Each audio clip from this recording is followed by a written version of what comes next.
state of emergency remains.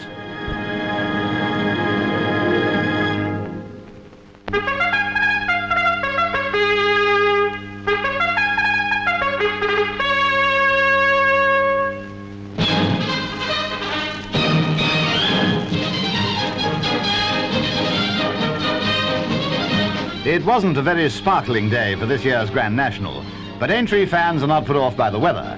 No sporting event creates such a feeling of tense excitement as this great steeplechase. The bookies, of course, are always in a bit of a state. They must have been alarmed at the thought of the favourite Goosander winning. Last-minute tic-tack men at work. Then they're off, a field of 35. About average, for it's been as big as 66 and as small as 6 in the National. Up and over the first fence. It disposes of 3 runners, well-fancied Heart Royal and Rendezvous 3, also Virginius. 29 jumps to take now, and over 4 miles to go. Armorial took the lead just like this last year, and eventually fell at the 26th fence. This year he wasn't so lucky. He was still leading at the 4th, but that was as far as he got.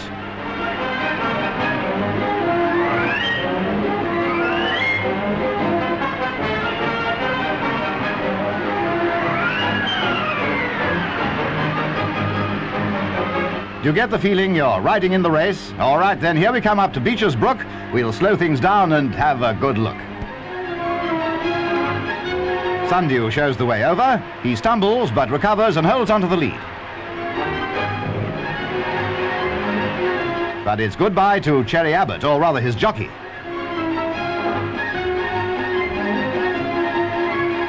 A tricky landing here, but since modifications a year or 2 ago, most runners cope pretty well.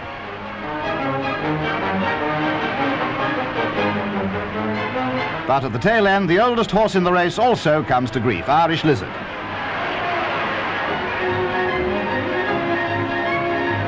Sundew in front, followed by Gentle Moyer, second last year, and Athenian at the Canal Turn. Here the National is over for Fahrenheit and Mercator. At Valentine's, it's still Sundew, Gentle Moyer, and Athenian.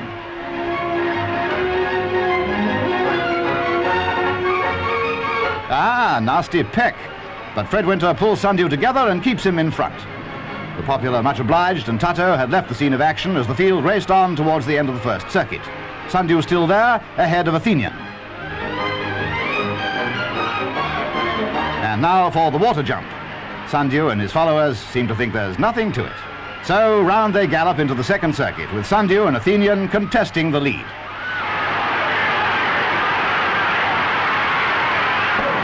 It's not often that a horse leads all the way in the National, but Winter's obviously taking Sundew along very well.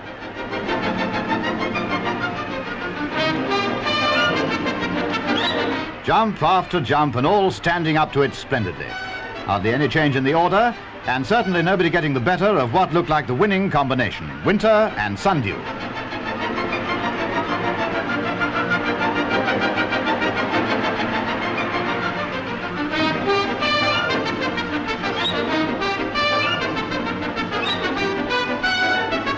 Last year, Sundew came to grief at Becher's second time round. This year again? No, he's over like a stag and heading for glory.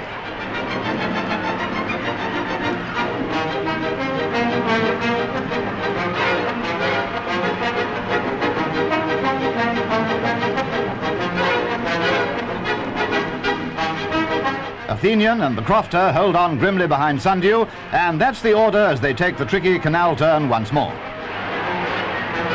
It's the Crofter and ESB, last year's winner, who follow Sundew over Valentine's and the next fences in quick succession.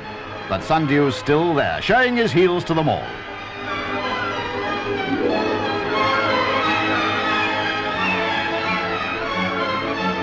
Then ESB takes second place. Is he going to do it again and join the band of 6 runners who won the National twice? At the 28th, it's Sundew, ESB, and the Crofter. There's a late challenge from Wineborough coming along fast as ESB weakens. Can Wineborough catch Sundew? The answer as they take the last jump is no.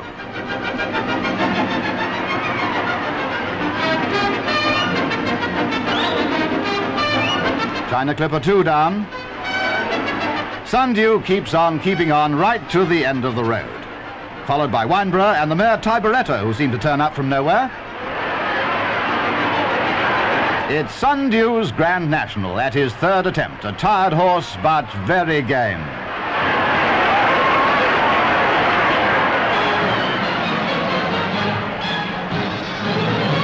As for the champion, Fred Winter, what a season he's had. And what a triumph to crown it, his first national win.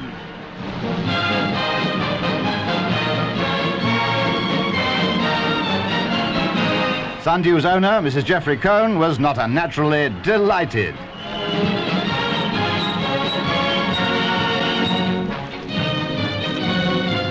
As for the one I backed, now he knows how delighted I am, and that's straight from the punter's mouth.